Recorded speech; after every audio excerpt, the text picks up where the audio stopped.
Вот смотрите. Видите? Что будет делать сыворотка с ПДРН от Ануа? Вообще она очень мощно увлажняет кожу. Здесь все компоненты направлены на притягивание и удержание влаги, поэтому эффект будет тоже очень увлажняющий. А ПДРН в составе помогает регенерироваться. После нанесения сыворотки кожа будет очень сияющей, но через 15 минут, когда сыворотка притянет воду, это сияние станет частью вашей кожи, потому что это сияет глубоко увлажненная кожа. Вот смотрите. Видите? Она не стирается. А кожа глянец.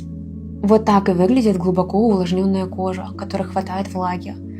Она натянута, она глянцевая, она сияющая. И чтобы получить глубочайший увлажняющий эффект, нужно наносить сыворотку на влажную кожу после тонера или перед экспозицией тонер-пэдами и тканевыми масками. Тогда получится прям самый шикарный эффект. Я с этой сывороткой перестала краситься, потому что вот так выглядит моя кожа. Ну, это роскошь, это чистая роскошь. Она потрясающая.